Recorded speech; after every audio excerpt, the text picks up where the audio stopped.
स्थापकाय च धर्मस्य सर्वधर्मस्वरूपिणे अवतारवरिष्ठाय रामकृष्णाय ते नमः।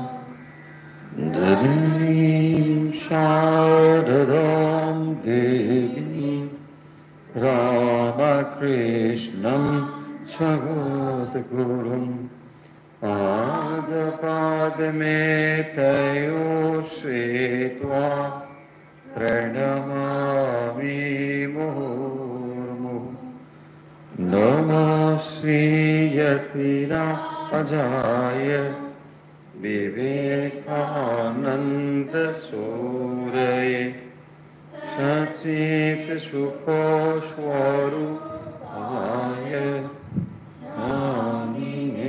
तापहारी।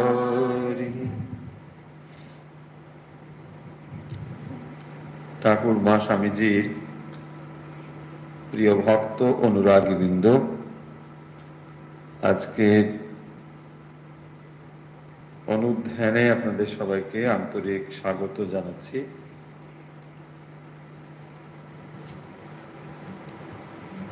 যদিও আজকে আমরা অনুধ্যান বলে বলছি,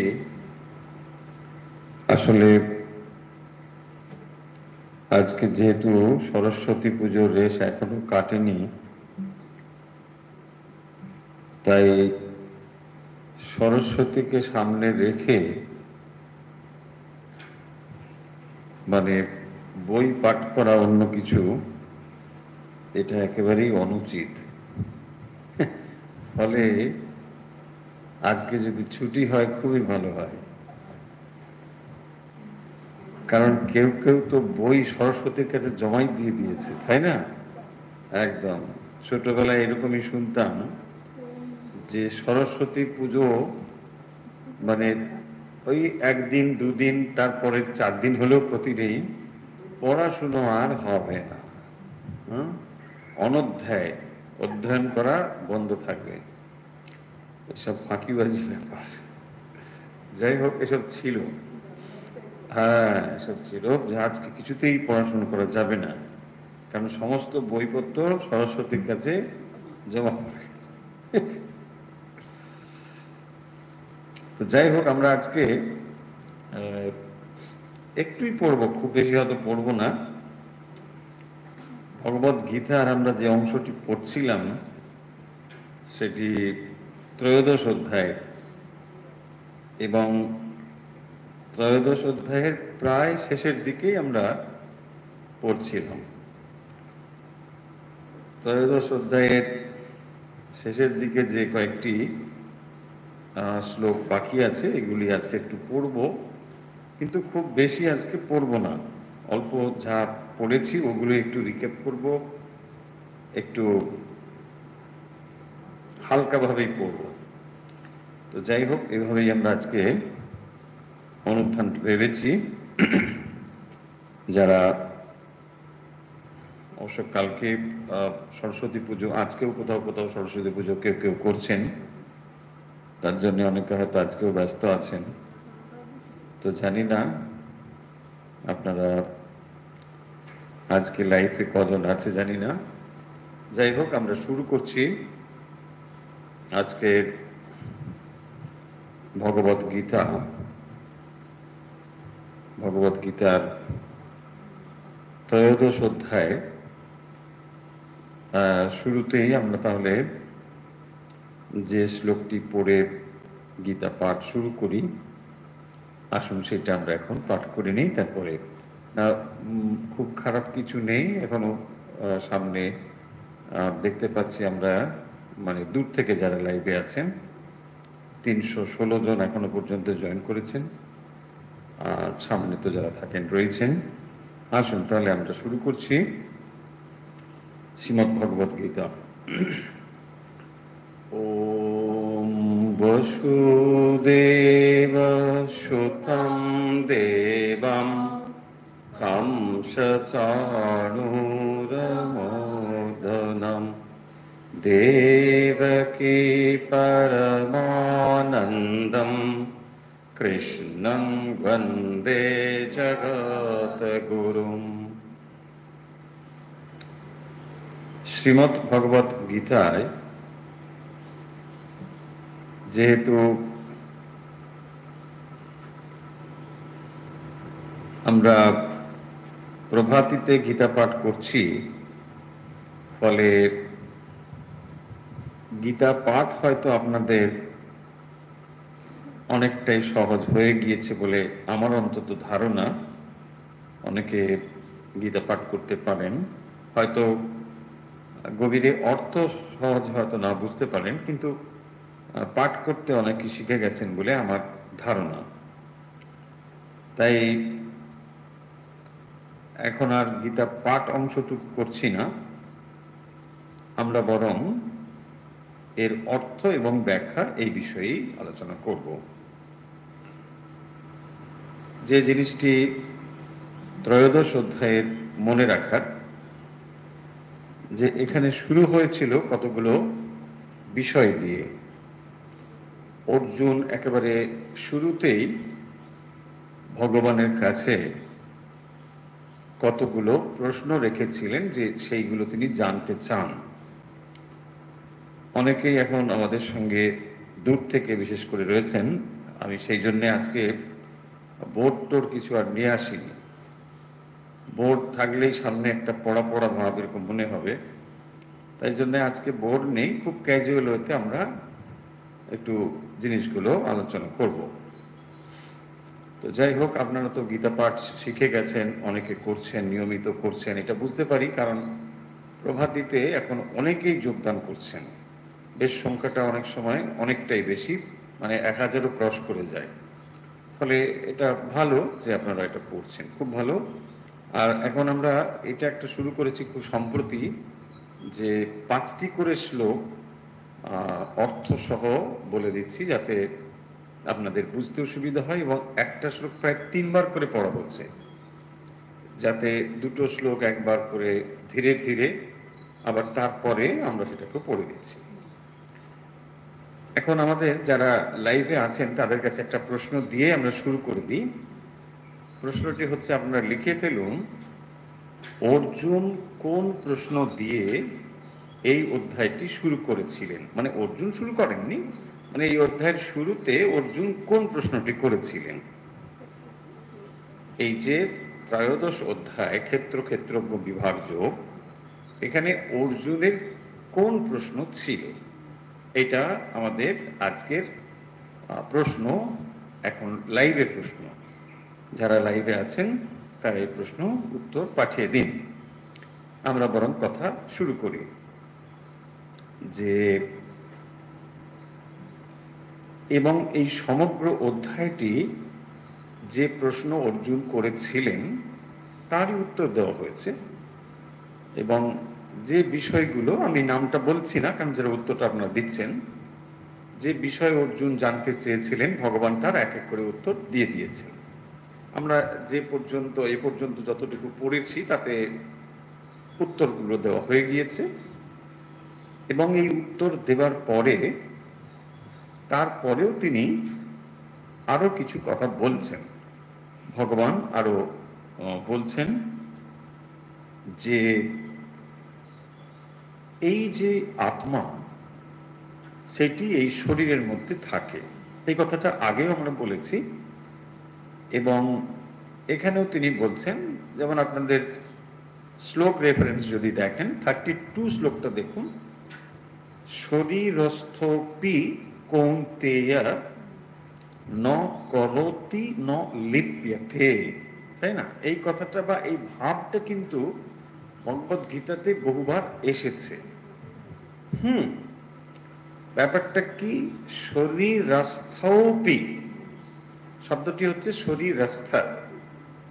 স্থ মানে যখন যেখানে যেটা থাকে, গৃহস্থ মানে গৃহে যিনি থাকেন তাকে গৃহস্থ বলা হবে। আশ্রমস্থ যিনি আশ্রমে থাকেন, স্থ মানে যেখানে থাকে, এই তো। তাহলে শরীরস্থ মানে যিনি শরীরে থাকেন, শরীরে থাকেন। অপি মানে থেকে ও, এটা অর্থ অপি। হ্যাঁ, সংস্কৃতে অপি। শরীরস্থপি মানে শরীরে থেকে ও। কৌন্তেয়, কৌন্তেয় মানে কুন্তির পুত্র অর্জুন। ন করোতি ন লিপ্যতে, ন করোতি ন লিপ্যতে। দেখুন এই ব্যাপারটা আমাদের বুঝতে হবে। তাহলে আত্মা শরীরের মধ্যে আছেন, এটা পরিষ্কার বললেন, কারণ শরীরস্থপি। আবার দেখুন এই যে আত্মা শরীরের মধ্যে আছেন, এই কথাটারই বা কি অর্থ হবে? যদি আত্মা শরীরের মধ্যে থাকেন, যদি থাকেন, তাহলে সেই আত্মা কেমন ভাবে আছে, এটা প্রশ্ন হবে। আর যদি থাকেন, তাকে আমরা দেখতে পাচ্ছি না কেন, এই প্রশ্নটা আমাদের মনে প্রায় উঠবে, তাই না?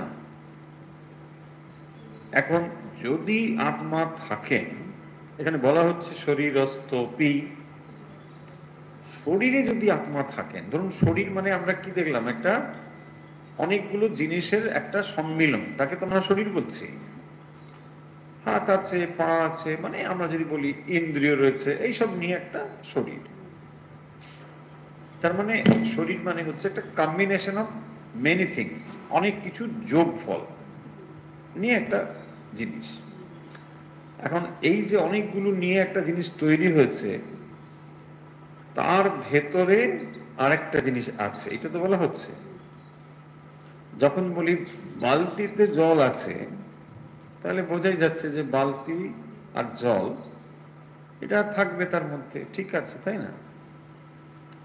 এখন এই যে আত্মা দেহের মধ্যে রয়েছেন, এটা কি ঠিক এরকম ভাবে আছেন না কিভাবে আছেন? এই কথার উত্তরগুলো কিন্তু আমরা আগের ক্লাসে বলেছি। সেখানেও ভগবান বলছেন সূক্ষ্ম আকাশম নোপলিপ্যতে, সূক্ষ্মাৎ আকাশম ন লিপ্যতে। ভগবদ গীতার একটা মজা হচ্ছে যে এর প্রত্যেকটি শ্লোক, প্রত্যেকটি শ্লোকের ব্যাখ্যা, মানে আলাদা করে ভগবদ গীতার কমেন্ট্রির দরকার হবে না যদি আপনি এটা বুঝতে পারেন। দেখুন যখনই ওই শ্লোকে বললেন শরীরস্থপি, আপনার মনে একটা ডাউট আসা স্বাভাবিক যে আমার দেহে যদি সেই আত্মা থাকেন, তাহলে তিনি কিভাবে আছেন? দেখুন এই যে আত্মা থাকেন, কেন ব্যাপারটা হচ্ছে যে আত্মার প্রপার্টি আর দেহের প্রপার্টি দুটো সম্পূর্ণ বিপরীত।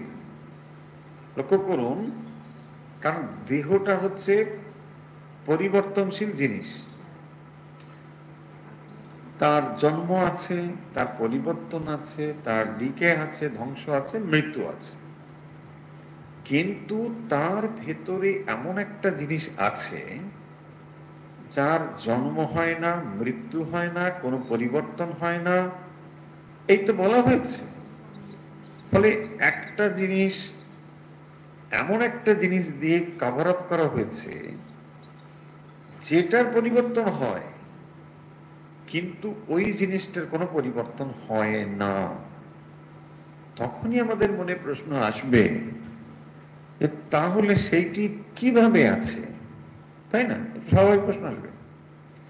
তাই উত্তর দিয়েছেন যথা সর্বগতম আকাশম সূক্ষ্মাৎ নোপলিপ্যতে। নেক্সট শ্লোকে 33, এগুলো পড়া হয়েছে কিন্তু তবুও আরেকবার বুঝে নিচ্ছি। হয়নি? এখানে শুরু হবে? আচ্ছা বেশ, ঠিক আছে, তাহলে হয়ে যাবে, জিনিসটা হোক, পরে আবার হবে, রিক্যাপ হবে। কেন এটা আমরা বুঝতে পারছি না, তখনই বলছেন ভগবান যে দেখো সর্বগতম আকাশম একটা এক্সাম্পল, এবং বেদান্তে এই এক্সাম্পলটি বারবার এসেছে। আকাশম সর্বগতম, আকাশের বিশেষণ কি গেল? সর্বগতম। গতম মানে গামী, সর্বত্র গামী, যেটি সর্ব জায়গায় যেতে পারে। সর্বগতম, সব জায়গায় যেতে পারে। কে সর্ব যেতে পারে? সর্বগতম আকাশম, তাহলে সর্বব্যাপী, আকাশ সর্বব্যাপী। কিন্তু সূক্ষ্মাৎ নোপলিপ্যতে, দেখুন আকাশের মধ্যে সবকিছু আছে, সবকিছু আছে ঠিকই তো। আমি এই যে চেয়ারটা রেখেছেন কোথায় আছে? আকাশের মধ্যেই চেয়ারটা আছে। কিন্তু ভালো করে দেখুন তো চেয়ারের গায়ে আকাশ লেগে আছে কিনা? চেয়ারটাকে ঝাড়া দিন, দুপুরটা আকাশ পড়বে কিনা? হ্যাঁ, চেয়ারটাকে আপনি ঝাড়া দিন, নাড়িয়ে দিন, তাহলে ওখান থেকে একটু আকাশ পড়ে যাক। পড়বে না? ওয়াই ওয়াই প্রশ্ন আসবে না? তাহলে দেখুন যেটা যার থেকে সূক্ষ্ম, দুটো জিনিস, একটা আকাশ, একটা যদি চেয়ার ধরি, তাহলে কোনটা সূক্ষ্ম? আকাশটা। তাহলে আকাশে চেয়ার আছে নাকি চেয়ারে আকাশ আছে? আকাশে চেয়ার আছে, একদম ঠিক। এবার দেখুন, ওইটা মাথায় রাখুন।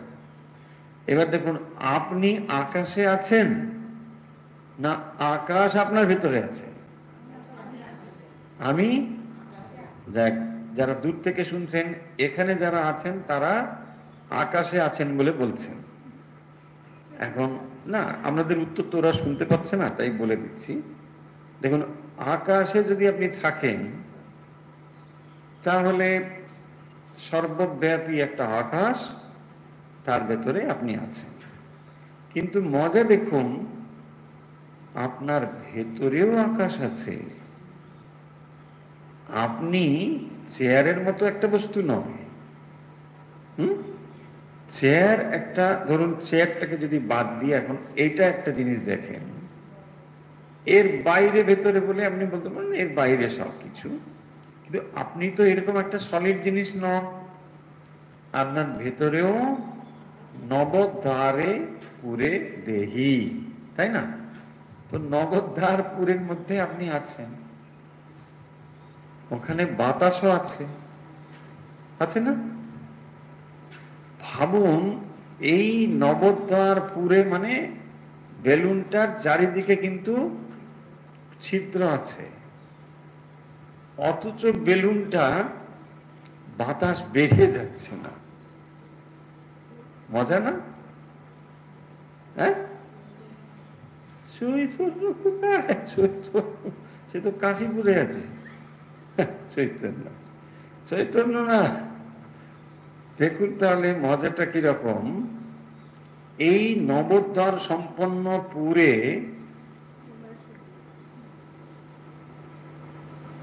কোনো বাতাস বেরিয়ে যাচ্ছে না, আবার যখন দরকার হবে ঠিক বেরিয়ে যাবে, কিন্তু তার আগে বলছে না আমি একটু এরকম করলে বেরিয়ে যাবে কিনা, না কোথাও বেরিয়ে যাবে না, কোনো সম্ভাবনা নেই। দেখুন এমনকি যখন খেলোয়াড়রা দেখুন, বা হাই জাম্প, লং জাম্প, বিশাল বিশাল ফাইট করছে যখন, তখন যদি বাতাসটা বেরিয়ে যায়, না বাতাস বেরিয়ে ফেলছে। হ্যাঁ, তাহলে ভেতরে বাতাস আছে, পয়েন্ট হচ্ছে ভেতরে বাতাস আছে, তার মানে ভেতরে আকাশ আছে। তার মানে আপনি আকাশে আছেন, আকাশ আপনার ভেতরেও আছে, হয়েছে? তাই যখন আপনি বলেন, এবার ভালো করে দেখুন, এই আকাশ অংশটি সর্বব্যাপী না আপনি সর্বব্যাপী? এই আমি মানে আপনি ভাবছেন দেহটাকে, দেহটাকেই আপনি তখন সর্বব্যাপীটা ওটা বলছেন, আর এটাকে বলছেন এটা সর্বব্যাপী না, এটা আমি। এইখানে ভুল হচ্ছে। দেখুন, এইটা দেহ, ওই যে সর্বব্যাপী ওটাই হচ্ছে আপনি। যাচ্ছে, আমরা উল্টো বুঝছি। এখন কি বুঝছি? এইটা আমি, ওটা তুমি। ও আমার ভিতরে ঢুকেছে। নো নো নো, ওর ভিতরে আপনি ঢুকেছেন। তার মানে সর্বব্যাপী যেইটি, সেইটি হচ্ছে আত্মা, এবং ওইটাই আপনি। ও আত্মা মানে অন্য কেউ নয়, ওইটাই আপনি। দেখুন, সমস্যাটা এখানে, যেইটি আমি হওয়ার কথা ছিল, বা সত্যি যেটা আমি, আমি এখন দেহটাকে আমি বলে বুঝেছি। দেহটাকে আমি বলে বোঝার ফলে দেহের যা যা প্রপার্টি সব আমার প্রপার্টি হচ্ছে। দেহটার জন্ম হয়, দেহটার মৃত্যু হয়, আমি ভাবি আমি জন্মেছি, আমি মরেছি। এর থেকে কারো নিস্তার নেই। এই জায়গাটি হচ্ছে সব থেকে বড় জায়গা। আপনি এখানে কোটি কোটি টাকার মালিক হন, যত সম্মানযুক্ত হন, কোনো তফাৎ এখানে হবে না। কারণ যত সময় পর্যন্ত আপনি এই সমস্যার সমাধান না করতে পারছেন, তত সময় আপনি দেহর যা পরিণতি, সেই পরিণতিকে নিজের পরিণতি বলে ভাবছেন বা ভাববেন। এটাই চলছে। তাই এটা এক্সাম্পল দিয়ে বলছেন যে তোমার ভেতরে সেই আত্মা সংযুক্ত থাকলেও, তাহলে যেমন আকাশের ভেতরে কোনো কিছু থাকলে আকাশ দ্বারা সেটি পরিচ্ছিন্ন হয় না। একটা শব্দ শুধু বলছি, বোর্ড থাকলে লিখে দিতাম। এটাকে বলা হয় অবচ্ছেদবাদ। অবচ্ছেদবাদ শব্দটা লিখে নিতে পারেন, বেদান্তের একটা খুব সুন্দর ধারণা। এটা হচ্ছে অবচ্ছেদবাদ। অবচ্ছেদবাদটা কি? যখন মানে আকাশের মধ্যে কোনো কিছু রয়েছে,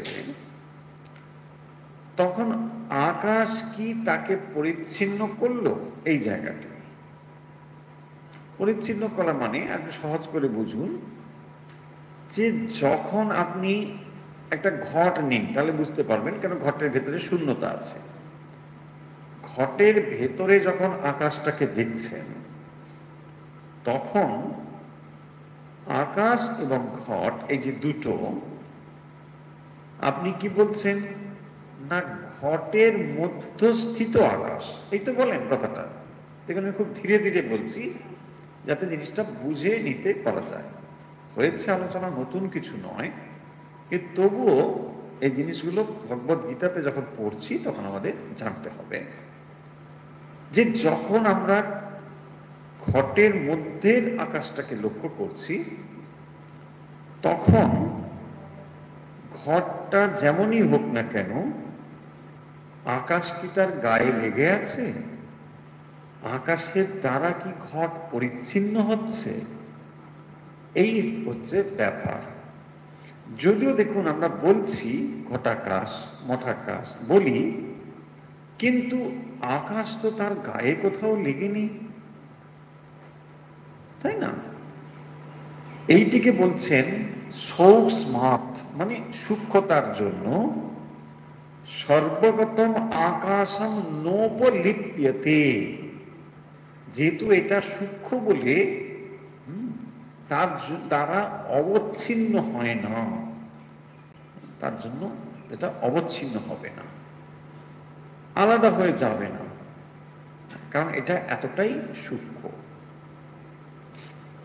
যেমন দেখুন, যদি আরেকটু স্থূল জিনিস দিয়ে বোঝানো হয়, ধরুন আমি আকাশটাকে বাদ দিলাম, জল রাখবো, তাই না? তাহলে নিশ্চয়ই আপনি বলতে পারবেন যে এই ঘটের মধ্যে যে জল আছে সেটা ঘটস্থিত জল। যদি আপনি গ্লাসে জল রাখেন বলবেন গ্লাসে রয়েছে জল, তাই না? তার মানে এই জল এর আকৃতি ওর আকৃতির দ্বারা অবচ্ছিন্ন হলো, তাই না? তাহলে এর জলটা নিজস্ব কোনো আকার নেই, ওর দ্বারা আকারিত হলো, এটা তো বলতে পারি আমরা। কিন্তু আপনি এটা বলতে পারবেন না আকাশের দ্বারা ঘট অবচ্ছিন্ন হচ্ছে না, তা আপনি বলতে পারবেন না। কারণ সূক্ষ্ম, অর্থাৎ এটা সূক্ষ্মতার জন্য, এটা এতটাই সূক্ষ্ম যে এটা সর্বব্যাপী, সব জায়গায় আছে। এক্সাম্পল দিয়ে বলছেন, যেমন আকাশটা ঘটের মধ্যে থাকলেও ঘটের কোনো কিছু তার উপর এসে পড়ে না, সোজা কথা।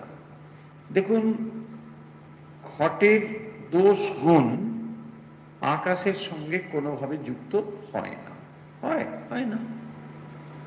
এই পয়েন্টটা বুঝলেই হয়ে যাবে। এটাকেই বলছেন ন লিপ্যতে, নোপলিপ্যতে, তাতে কোনোভাবে লিপ্ত হয় না, আকাশের কোনো কিছু তার সঙ্গে যুক্ত হয় না। শরীরস্থপি কৌন্তেয় ন করোতি, তাহলে তিনি কোনো কিছু করেন না, আর ন লিপ্যতে, কেন তিনি কোনো কিছু করেন না? আগেই তো বলা হচ্ছে তিনি সব কিছু করেন, তাই না? আত্মা সমস্ত কিছুর কারণ ইত্যাদি বলা হয়েছে। সব কিছুর কারণ তিনি ঠিক, কিন্তু তার মধ্যে কোনো ক্রিয়া নেই। কে করে? তাহলে প্রকৃতি করে। দেখুন, আগের শ্লোকে পড়া হয়েছে যে প্রকৃতি সবকিছু করাচ্ছেন। এই যে 30-এ দেখুন, প্রকৃত্যৈব চ কর্মাণি ক্রিয়মাণানি সর্বশঃ,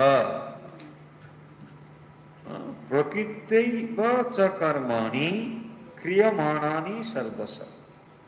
তাহলে প্রকৃতি সমস্ত কিছু করছে, তিনি কিছু করছেন না, চৈতন্য আত্মা কোনো কিছু করছেন না। শরীরস্থপি ন কৌন্তেয় ন করোতি ন লিপ্যতে, তিনি এর দ্বারা লিপ্ত হচ্ছেন না, আবার তিনি কোনো কিছু করছেনও না। তিনি তার ভেতরে কেবল রয়েছে। এখন তাহলে করছে কে? প্রকৃতি করছে। প্রকৃতি কি করে করছে? সত্য রজ তম তিনটি গুণ আছে তার ভেতরে, সেই গুণের দ্বারা, সেই গুণের প্রভাব এসে পড়েছে আপনার উপরে। আপনার ভেতরে সত্য রজ তম তিন গুণ রয়েছে। সেই তিন গুণের প্রভাবে আপনি যেহেতু এই দেহ মনের সঙ্গে যুক্ত হয়ে আছেন, তাই দেহ মনের বিকারকে নিজের বিকার বলে মনে করছেন। দেহ মন বুদ্ধির বিকারকে নিজের বিকার বলে মনে করছেন। বারবার এই আইডিয়া বলা হয়েছে।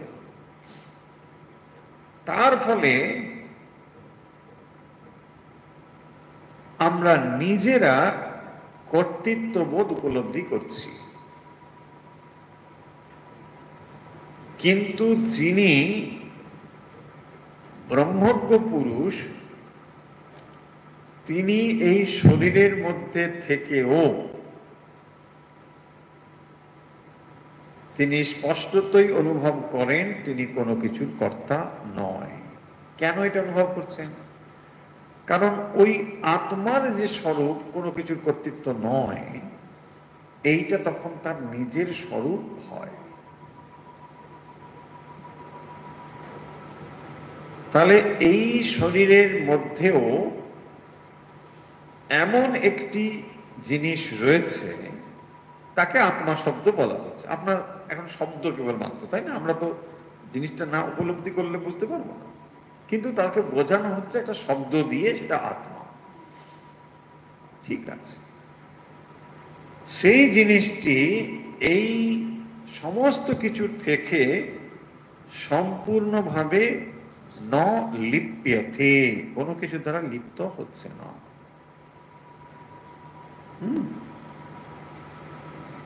কোনো কিছুর দ্বারা যখন লিপ্ত হচ্ছে না, সেই আত্মাকে যখন আপনি আমি বলে অনুভব করবেন, দেখুন এখন আমরা কি অনুভব করছি? আমিটাকে, আমি শরীর, মন, বুদ্ধি, তাই না? যতই আপনি থিওরিটিক্যালি পড়ুন না কেন, বারবার আপনার অনুভবে এটা এসে যাচ্ছে, এবং তার ফলে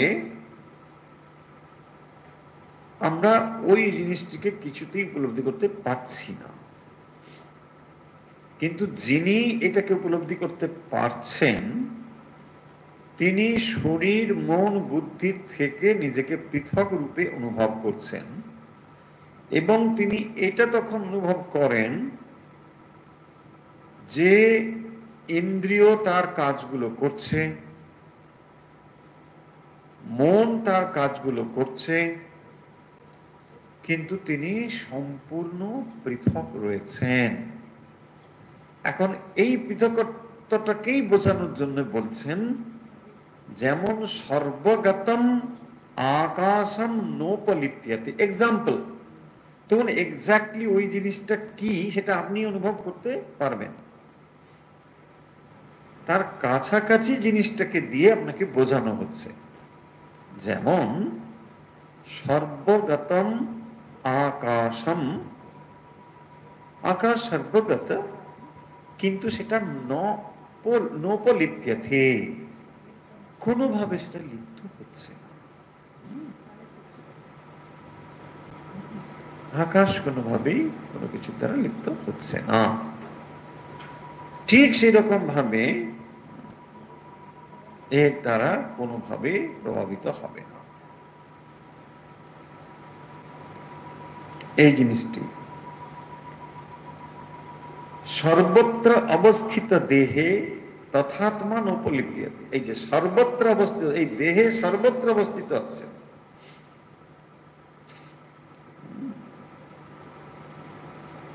দেহের সর্বত্র অবস্থিত থাকা সত্ত্বেও তথাত্মা নোপলিপ্যতে। নোপলিপ্যতে 33-এ দুবার বলা হচ্ছে। কোনোভাবে তিনি লিপ্ত হচ্ছেন না। শরীরের মধ্যে থেকেও তিনি কিছু করেন না, কোনো কর্মফলেও তিনি পাপ পুণ্যের দ্বারা লিপ্ত হন না।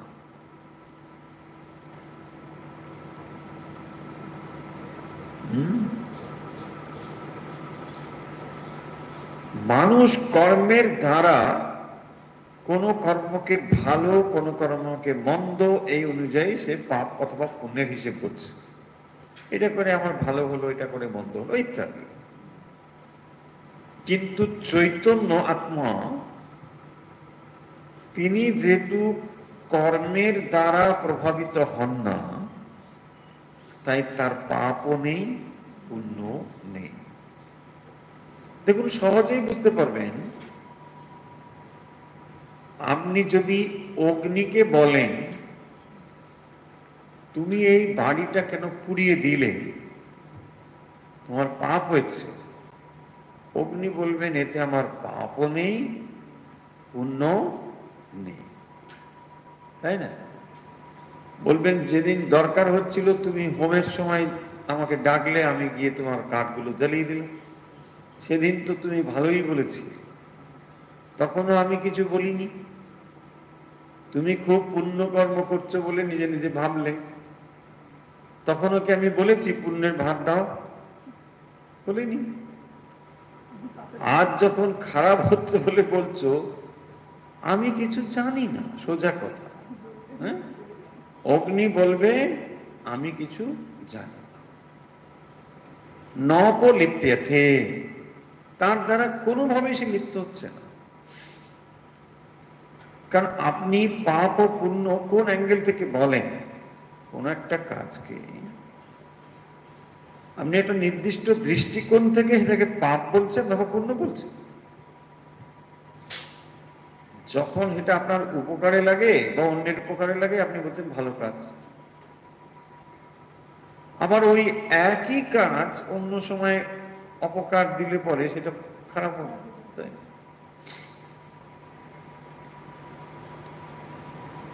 শীতকালে আপনি কম্বল দান করলে এটা ভালো কাজ, শীতকালে ভালো। গরমকালে বলছে কম্বল দেবো,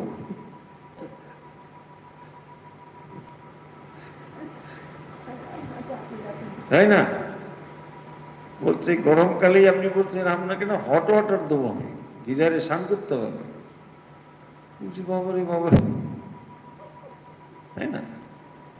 ফলে দেখুন, যে জিনিসটি এক সময় ভালো ছিল অপর সময় সেটা খারাপ হতে পারে। ফলে পাপ ও পুণ্য জিনিসটি একটা নির্দিষ্ট দৃষ্টিকোণ থেকে আমরা তাকে বিভাজন করি। আত্মার পাপও নেই, পুণ্য নেই, তাই না? আত্মার না আছে পাপ, না আছে পুণ্য। এই জিনিসটিকে বোঝার জন্যই বলছেন কি রকম? সূক্ষ্মাৎ আকাশম সর্বগতম নোপলিপ্যতে। সূক্ষ্মাৎ আকাশম সর্বগতম, সর্বব্যাপী যে আকাশ কোনোভাবে লিপ্ত হচ্ছে না, সেটা সম্পূর্ণ আনঅ্যাটাচড, আনএফেক্টেড আছে, তাই না? আমরা আকাশের মধ্যে আছি, আমাদের মধ্যেও আকাশ আছে। আকাশ শব্দটিকে বোঝানো হচ্ছে এই আকাশের জায়গায় আপনি ওর থেকেও আরো সূক্ষ্ম আত্মাকে বুঝুন। আকাশ যার থেকে উৎপন্ন হয়েছে তিনি আরো বেশি সূক্ষ্ম। দেখুন, আকাশকে আপনি কি করে বোঝেন? আকাশকে আপনি ইন্দ্রিয় দিয়ে বুঝতে পারেন না। যদি আপনি বলেন আমি চোখ দিয়ে আকাশ দেখছি, চোখ দিয়ে আকাশ দেখা যায় না। আপনার ছোটবেলায় কি শুনেছেন? ওই দেখো আকাশ, দেখো, সেই আকাশ মানে স্কাই এটাকে বলে। বাট ওই যে স্কাই বলে বলা হয়, ওটাও কিন্তু একটা আবরণ বলে মনে হচ্ছে। বাস্তবিক ওটা কোনো আবরণ নয়।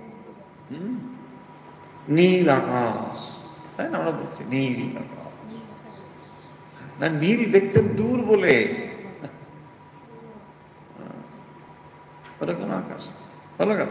তাহলে এই শূন্যতাকে আপনি যে বলছেন যে এটা শূন্য দেখছি আমি, ওটা আসলে কি? দেখুন, আপনি একটা কাল্পনিক আকার তৈরি করেছেন, সেই আকারের ভেতরে যেন ওটাকে দেখছেন, তাই আপনি ভাবছেন ওই তো আমি দেখতে পাচ্ছি।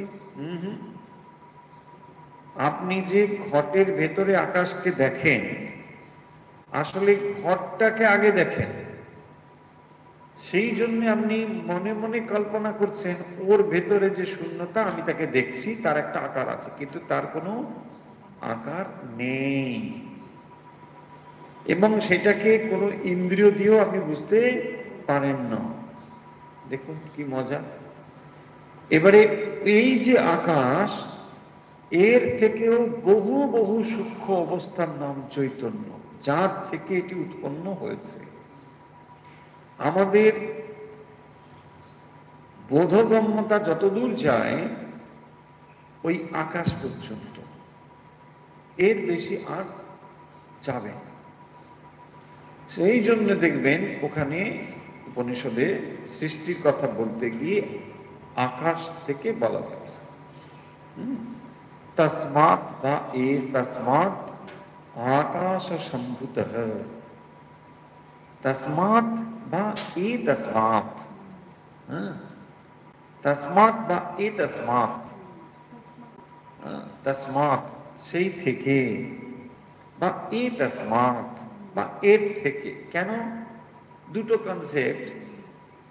মানে একটা এই যে ইন্ডিভিজুয়াল আমি, সেই আমি মানে দূরের অথবা এই কাছে, তাসমাত বা এ তাসমাত মানে তাসমাত বা এ তাসমাত দূরের অথবা কাছে, যাই দেখো না কেন সেখান থেকেই আকাশ সম্ভূত,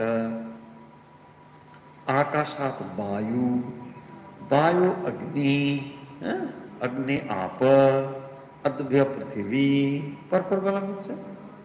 দেখুন ওই সূক্ষ্মাত হচ্ছে আকাশ, সেখান থেকে বাকিগুলো সব বলা হচ্ছে। তাহলে ওই যে সূক্ষ্মতা আকাশ, সেখান থেকে যে সব তৈরি হয়েছে, এই কথাটি এখানে বলছেন।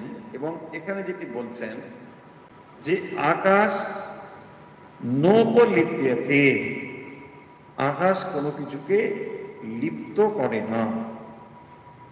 আকাশ কি কোনো কিছুকে তার সঙ্গে মাখামাখি হয়ে গেছে? না, কোনো কিছুই হয়নি। ঠিক সেরকম ভাবে কোনো কিছু এটা হবে না। দেখুন পুজোর সময় আমরা কি করি, পদ্ম ফুল ব্যবহার করি, করে না? ভারতীয় সংস্কৃতিতে দেখবেন পদ্ম ফুলের একটা বিরাট মর্যাদা আছে। এমনকি হৃদ পদ্ম, সেখানেও হৃদ পদ্ম এসব রয়েছে না? এখন এই পদ্ম জিনিসটি জ্ঞান, পদ্ম যত রকম নির্মলতা মানে আবিলতা, সমস্ত আবিলতার ভেতরে থেকেও পঙ্কে থাকে বলে পঙ্কজ বলা হয়, তাই না? তো পঙ্কের থেকেও, পঙ্ক মানে আবিলতা, নোংরা, তার ভেতরে থেকেও সে অপূর্ব একটা সৌন্দর্যকে প্রকাশ করে। আত্মাও ঠিক সেরকম,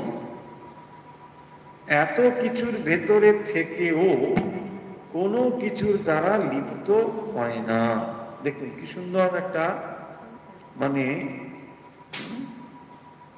পদ্ম ফুল, যেটা পাঁকের মধ্যে থেকেও সে কিন্তু পাঁকের থেকে সম্পূর্ণ আলাদা একটা জিনিস হচ্ছে।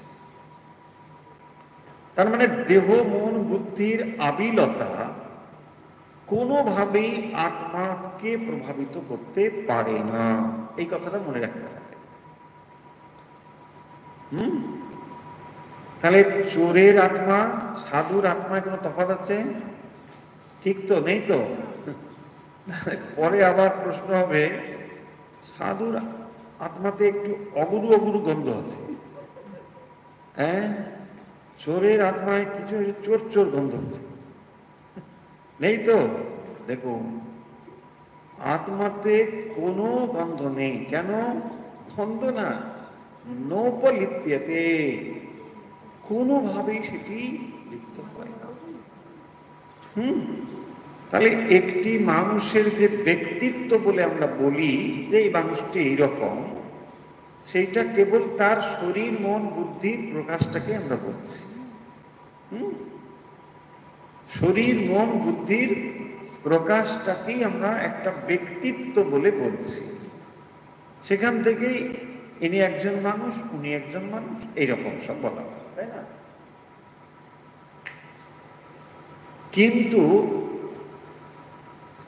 এই ব্যক্তিত্ব প্রকাশের যিনি প্রধান প্রকাশক, যার থেকেই সব প্রকাশিত হচ্ছে, তার ভেতরে কোনো তফাৎ নেই, কোনো তফাৎ নেই। এবার তাহলে দেখুন আরেকটা দৃষ্টিভঙ্গি, আরেকটা অ্যাঙ্গেল। তাহলে যদি আপনার ভেতরে যিনি আছেন এবং মহাপুরুষের ভেতরেও যিনি আছেন, ব্রহ্মজ্ঞানী মহাপুরুষ ধরুন, এই দুইয়ের মধ্যে আত্মাগত কোনো ভেদ নেই। যদি এটি আমরা বুঝতে পারি, তাহলে একজন কেন আরেকজনের থেকে তফাৎ হলো? হচ্ছে তো, মানুষ তফাৎ না। কি করে এটা হলো? এটা হলো এই জন্য যে সে তার শরীর মন বুদ্ধিকে এমন ভাবে কাজ করেছে বা ব্যবহার করেছে, যার ফলে এই আত্মা যেন আবৃত হয়েছে। যেন আবৃত হয়েছে, আবৃত কিন্তু বাস্তবিক হবে না, যেন আবৃত হয়েছে। আমরা সেই এক্সাম্পলটা বহুবার বলেছি, আপনাদের মনে থাকবে, যে যেমন সূর্য থাকার ফলে আকাশে মেঘ হয়, সেই মেঘই আমার সূর্যকে যেন ঢেকে দেয়।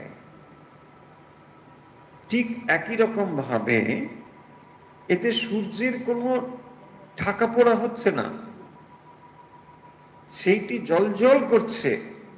তাহলে একবার ভাবুন, যদি আমাদের দৃষ্টি কোনো ক্রমে সেটা গুরু কৃপায় হোক, সাধন ভজনের দ্বারা হোক, যোগ সাধনা হোক, কর্মযোগ হোক, যে কোনো ভাবে হোক, যদি এই দৃষ্টি একবার আপনার ওই দেহস্থিত আত্মার দিকে গিয়ে পড়ে, নট দেহের দিকে, তাহলে আপনার কি কোনো শক্তির অভাব হবে? কারণ যে আত্মা, তিনি সর্বশক্তিমান, তিনি আনন্দ স্বরূপ, তিনি জন্মরহিত, মৃত্যু রহিত, সমস্ত পরিবর্তন রহিত, সদানন্দময় আত্মা। সেই আত্মার দিকে যদি আমরা দৃষ্টি ফেরাতে পারি, তাহলে আমাদের কি কোনো কিছুর অভাব হবে? অথচ দেখুন, ওই দিকে দৃষ্টি দিতে পারছি না বলে এই শরীর মন বুদ্ধির নিগড়ে আবদ্ধ থেকে ক্রমশ নিজেকে আত্মা থেকে আরো দূরে, বহু দূরে নিয়ে ফেলছি। এটাই ঘটছে কিনা? তাই ভগবত গীতা তথা অন্যান্য শাস্ত্র আমাদের এই তত্ত্বটিকে পরিষ্কার করে বুঝিয়ে দিয়ে এইটি বলে যে তোমার ভেতরে যিনি আছেন, তা কখনোই তোমার দ্বারা দূষিত হয়ে যায়নি। যদি তিনি দূষিত হয়ে যেতেন, তাহলে তাকে তুমি পিউরিফাই করতে পারতে না, পারবে না। তিনি কখনোই দূষিত হন না বলে তুমি তাকে পিউরিফাই করতে পারবে। তাহলে কোনটাকে তুমি সরাতে পারবে? দেখুন, এই জন্যই বলা হয় যে একটি আলো জ্বলছে,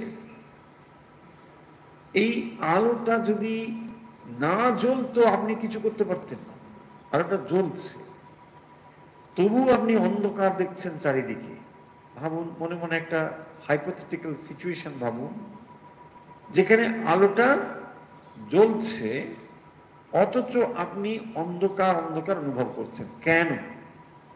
কারণ একটা আবরণ রয়েছে।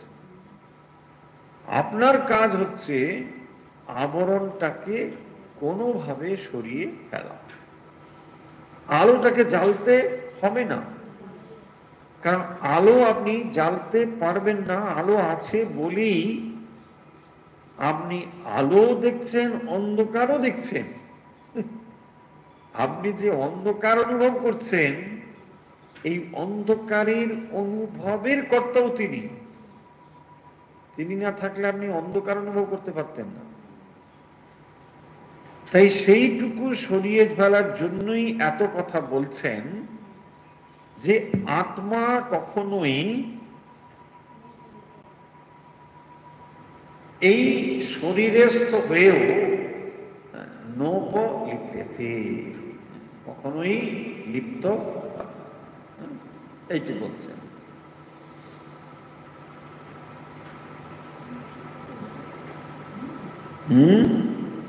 বললেন পড়াবেন না, বেশ তো পড়ানো হয়েই গেল।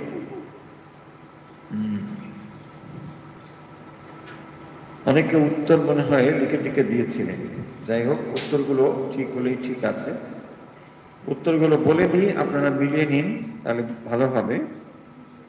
যে প্রশ্ন হয়েছিল কি, পুরুষ আর প্রকৃতি, ক্ষেত্র আর ক্ষেত্রজ্ঞ, আর একটি হলো জ্ঞান ও জ্ঞেয়, এইগুলো। তাহলে আমরা আজকের কথাগুলো শেষ করব যে এই জিনিসটি অন্তত মনে রাখব যে পরমাত্মা হচ্ছেন অব্যয়।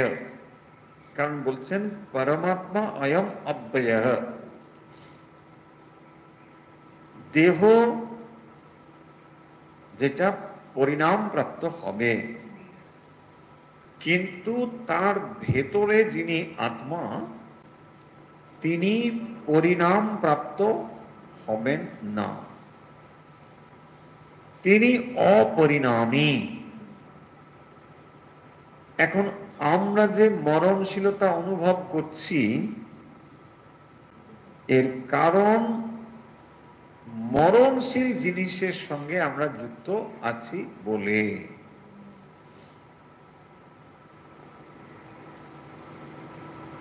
আর বলছেন এইটি শরীরের মধ্যে থাকা সত্ত্বেও কোনোভাবেই শরীরের দ্বারা এটা প্রভাবিত হচ্ছে না।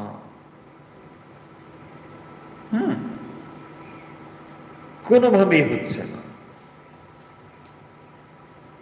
তাহলে কি সেই জিনিস?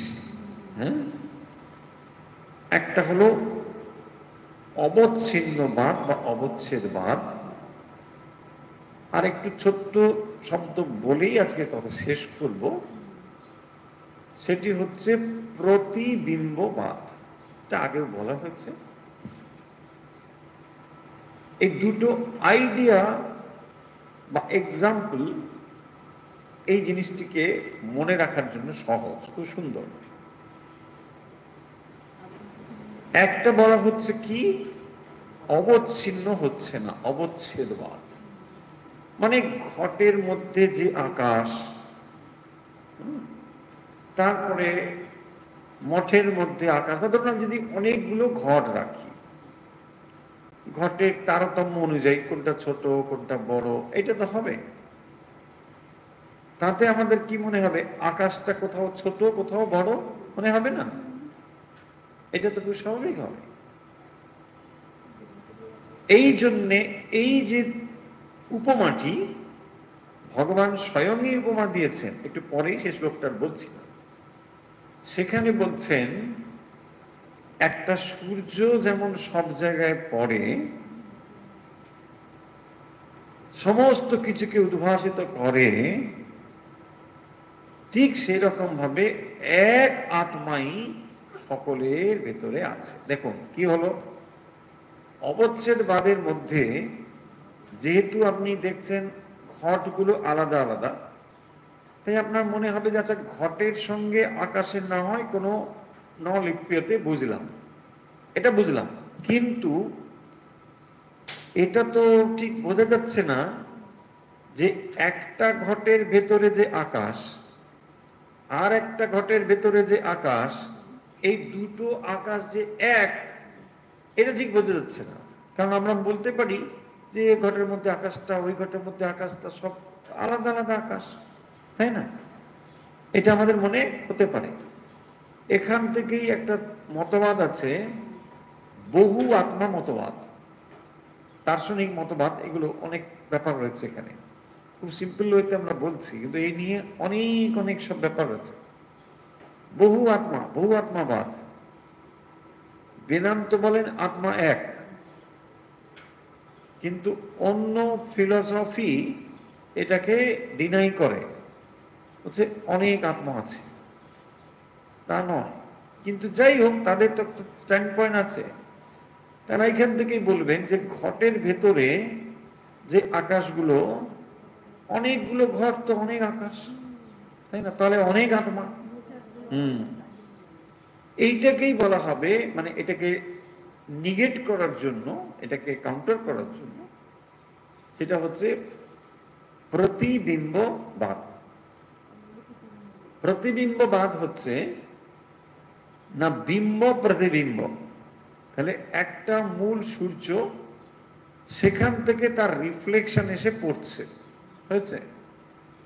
তাহলে যখন যেখানে যেখানে রিফ্লেকশন এসে পড়েছে, সমস্ত রিফ্লেকশনটাই নির্ভর করছে রিফ্লেক্টরের উপরে।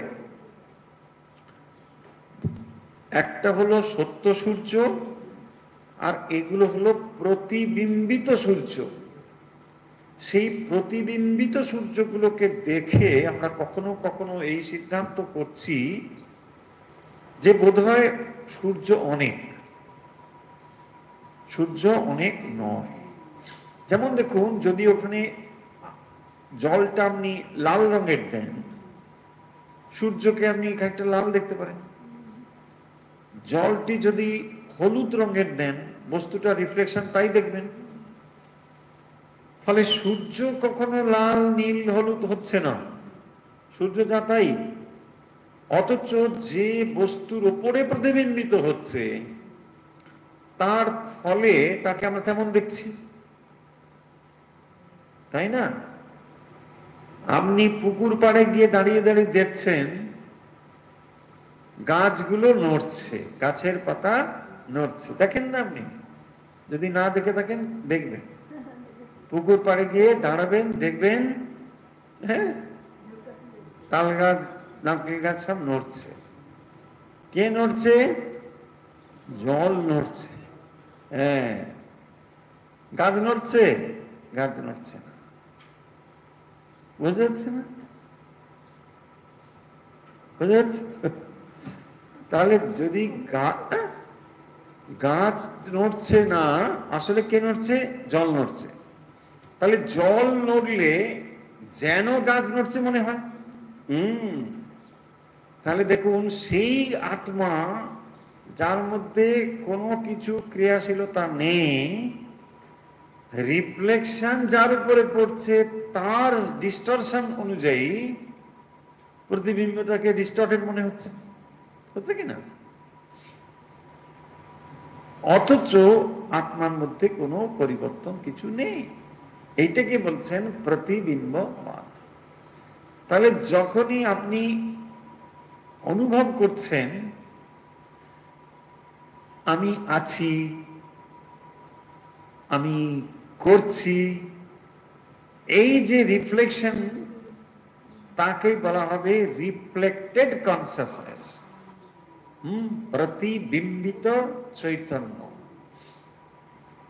দেখুন, ভালো করে বুঝুন, কথাগুলো কত সুন্দর সুন্দর কথা আছে। এই আইডিয়াগুলো যদি আপনার ক্লিয়ার থাকে, তাহলে জলবৎ তরল, হ্যাঁ, জলবৎ তরল, একবারে করাম্বুবৎ, তাই না? করাম্বুবৎ। তো যখন দেখুন, তাহলে একটা হচ্ছে কনসাসনেস, মানে ওই আত্মা বোঝাতেই আমরা ইংরেজি করে কনসাসনেসটা বলা হয়, আর কিছু না। এটা বিরাট কিছু হয়ে গেল তা কনসাসনেস, হোয়াট এভার, মানে একটা ওয়ার্ড তো চাই জিনিসটাকে বোঝাতে, তাই না? সেই জন্য বলা হচ্ছে কনসাসনেস, ঠিক আছে। সেই যে আত্মা হোক, কনসাসনেস হোক, চৈতন্য হোক, যাই হোক,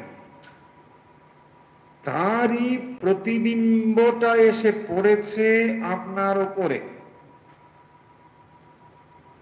তাহলে আপনি যে বলছেন আমি আছি, আমি শুনছি, কেন? ওই রিফ্লেকশনের জন্যই আপনি বলছেন। তাহলে আপনি যেটাকে আমি বলেন, সেটা আসলে রিফ্লেক্টেড কনসাসনেস, প্রতিবিম্বিত চৈতন্য। ভালো করে বুঝুন, প্রতিবিম্বিত চৈতন্য। তাহলে যখনই আপনি জীবাত্মা রূপে ভাবছেন এই তো আমি সব করছি, ভগবান কোথায় আটকাচ্ছে? ভগবান আটকাচ্ছে না কেন? আটকাবে কেন?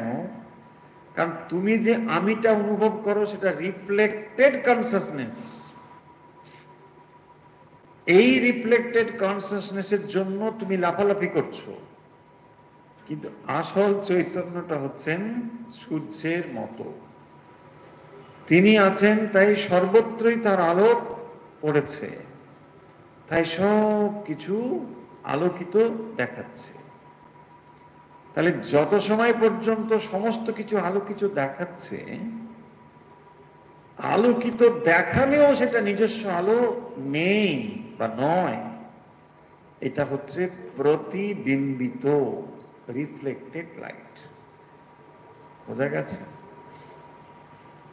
তাহলে আজকে কনক্লুড করে দিই, দুটো জিনিস কেবলমাত্র, একটি হলো অবচ্ছেদবাদ, আরেকটি হলো প্রতিবিম্ববাদ। এটা কোনো কিছু বাদ নয়, এটা ইনক্লুডেড থিওরি। বলছে এটা তো বাদ, সবই বাদ দিয়ে দিয়েছেন, আমি আর কি করব। হ্যাঁ, এটা ওই জিন্দাবাদের মতো বাদ নয়, কিন্তু এটা এটা বাদ নয়। ধন্যবাদ। এটা বাদ নয়, এটা হচ্ছে থিওরি, মতবাদ। কিরকম মতবাদ? তাহলে দুটো, একটা হচ্ছে অবচ্ছিন্নবাদ আর একটা প্রতিবিম্ববাদ। বেদান্তের এই দুটি খুবই গুরুত্বপূর্ণ থিওরি। তাহলে কি, ঘটের মধ্যে আকাশ, ঘটের কোনো কিছুর দ্বারা যেমন প্রভাবিত হয় না, শরীরস্থিত মানে শরীর মন বুদ্ধি স্থিত আত্মাও শরীর মন বুদ্ধির প্রভাব থেকে সম্পূর্ণ পৃথক থাকেন, ন লিপ্যতে। হলো? আর যদি আপনার মনে হয় যে অনেকগুলো ঘট, তার মানে অনেকগুলো আত্মা আছে, বলছেন অনেকগুলো আত্মা আসলে নেই। এই উপমা ঠাকুর নরেন্দ্রনাথকে দিয়েছিলেন। বলছে দেখ, যদি একটা এরকম হয়ে যায়, এটা যদি চলে যায়, বলছে না একটি তো থাকবে। বলছে না, একটি থাকবে কিনা বলা যাবে না, যা থাকে তাই থাকে। কারণ যদি এক বলি, কখন আমরা এক বলি? দুইয়ের সাপেক্ষে দুই, তখনই তো যা আছে তাই আছে না। নাম্বার কাউন্টিং যখন শুরু করছেন, যদি একটি কেবল থাকে, তার যদি দ্বিতীয় বলে কিছু না থাকে, তাকে আপনি কি বলবেন? সেই জন্য থিওরিকে বলা হবে, দেখবেন, একম এব অদ্বিতীয়ম। বলা হচ্ছে একম। এখানেই প্রশ্ন তুলেছে যে আপনি এক বলছেন কেন, দুই আছে নাকি? তাহলে দুই যদি না থাকে, আপনি এক বলার তাৎপর্য কি? তাই না? দেখুন, নাম্বারিং যখন বলছে, বলছে এটা ঘর কি রুম নাম্বার 1, ওই অনলি 1 আছে, তো আপনি কেন মানে বলছেন কেন? তাই না? সেই জন্য তারা বলবেন আপনি একম বললে হবে না, একম এব অদ্বিতীয়ম। শুধু এক বললে হবে না, বলুন অদ্বিতীয়ম, দ্বিতীয় বলে কিছু নেই। এই জন্যই হচ্ছে একম এব অদ্বিতীয়ম। সেই যে আত্মা, তিনি সর্বত্র রিফ্লেক্টেড হয়ে পড়েছে বলেই আপনি আমি ভাবছি, নিজে নিজে আমরা আলোকিত হচ্ছি। ওই কথাটিকে, এত ডিপ কথা, শ্রীরামকৃষ্ণ কি বলছেন? আলু পটলগুলো লাফাচ্ছে, অথচ ওই আগুন আছে বলে। এই আগুন মানে সত্য স্বরূপ সূর্য, তার প্রতিবিম্বিত রে আপনার আমার উপর সামান্য পড়েছে বলে আমরা নিজেদেরকে আমি আমি বলে লাফাচ্ছি। কি লাফানটা লাফাচ্ছি, তাই না? কোমর না ভাঙা পর্যন্ত লাফিয়ে চলছে, তাই না? আরে বাবা, ওই থামা যায়? আর কত এই তো চলছে, তাই না? এবং এই করতে করতে কোনো এক জন্মে, কোনো এক সময়ে যখন এই বোধ জন্মাবে, তখন সেই সত্য স্বরূপ সূর্যের সন্ধান শুরু হবে, আর তখনই হবে আধ্যাত্মিক যাত্রা শুরু হলো। এইগুলো সবই তার প্রস্তুতি চলছে। তথাকথিত আধ্যাত্মিক যাত্রার এগুলি হচ্ছে প্রস্তুতি পর্ব। কারণ আপনি যদি তীর্থ দর্শনে যেতে চান, আপনাকে কি করতে হবে? আগে তথ্য সংগ্রহ করতে হবে। ওখানে গিয়ে কোথায় থাকবো, কি করব, কোথায় পুজো দেবো, তবেই তো জার্নিটা শুরু হবে। তার আগে এই শাস্ত্রগুলো পাঠ করে আপনার বিশ্বাস আরো দৃঢ় ভিত্তির উপর স্থাপিত হচ্ছে যে না, তাই তো, এটা কোন একটা কাল্পনিক যাত্রা নয়।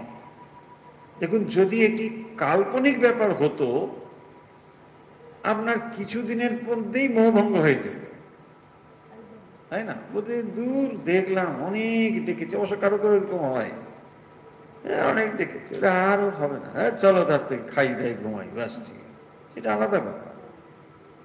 কিন্তু যত দিন যাবে আপনার ভেতরে বিশ্বাস আরো দৃঢ় ভিত্তির উপর স্থাপিত হবে। যে আগে একটু বুঝতাম, খানিকটা কল্পনা ছিল, কিন্তু এখন দেখছি কল্পনা নয়, এটাই ঠিক, একমাত্র এটাই ঠিক। এই যত দিন যাবে অভিজ্ঞতার ভেতর দিয়ে শাস্ত্রের জ্ঞান আপনার কাছে দৃঢ় ভিত্তির উপর স্থাপিত হবে, তবেই হচ্ছে শাস্ত্র পাঠের প্রয়োজনীয়তা বা তাৎপর্য। শাস্ত্র আপনাকে এই সাহায্য করবে। মানে ভগবান, দেখুন, আমরা যখন জার্নি শুরু করি, তথাকথিত স্পিরিচুয়াল জার্নি, দেখবেন আমাদের অনেকের অনেক রকম কাল্পনিক ব্যাপার আছে, থাকবে, এটা খুব স্বাভাবিক থাকবে। আপনার কারো ধারণা আছে ভগবান মানে, ঠিক আছে, আমি একটু ডাকতে ডাকতে একদিন হয়তো এসে বলবেন, কিরে তুই জল টল না খেয়ে বসেছিস, জল খা, বা কিছু একটা একদিন বলবে আমাকে, এরকম কারো কারো ধারণা আছে। এই ধারণা, যে যেমন ধারণা নিয়ে যেমন যেমন মানে চলছে চলুন, কিন্তু এগুলো সব কাল্পনিক ব্যাপার। কিন্তু তার একটা যে দৃঢ় ভিত্তি রয়েছে, এগুলো যে সব ইমাজিনারি ব্যাপার নয়, এই জায়গাটি আপনার কাছে পরিষ্কার হয়ে যাবে। আর তখনই আপনার রিয়েল স্পিরিচুয়াল জার্নিটা শুরু হবে। এটাই হচ্ছে স্পিরিচুয়াল জার্নি, যেটা কোনো একটা ইমাজিনারি ব্যাপার নয়।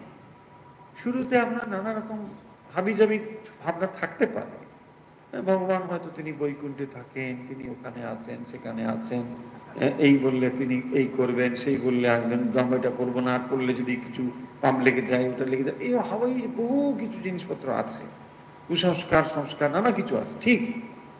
কিন্তু যখনই আপনি আস্তে আস্তে এর মধ্যে লেগে আছেন, ধরে আছেন, শাস্ত্র পাঠ করছেন, বিচার করছেন, ধীরে ধীরে আপনার ভিত্তি আরো দৃঢ় হবে। চলুন, আজকে তো পড়ার কথাই ছিল না, তো আজকে অনধ্যায় পড়াশুনো, আজকে মায়ের কাছে বই জমা পড়ে গেছে, তো তবুও আমরা একটু অল্প একটু পড়লাম। হ্যাঁ, সময় হয়ে গেছে, আজকে আর সময় নেই। তো আজকে আমাদের এরপরে সন্ধ্যা আরতি, সন্ধ্যা আরতির পরে সরস্বতী মায়ের প্রতিমা নিরঞ্জন হবে। যারা দূর থেকে শুনছেন, যদি আসতে পারেন চলে আসুন, আমরা গ্রুপগুলোতে তো জানিয়ে দিয়েছিলাম। আপনারা যদি এই নিরঞ্জনে অংশগ্রহণ করতে চান, আপনাদেরকে স্বাগত জানাচ্ছি। আজকে আর সময় নেই একদম, এমনকি রামকৃষ্ণ শরণামৃত সময় নেই, তো আমরা আজকে ওঙ্কার করে শেষ করছি। আসুন একটু 3 বার ওঙ্কার করে নিই, মানে হ্যাঁ, ও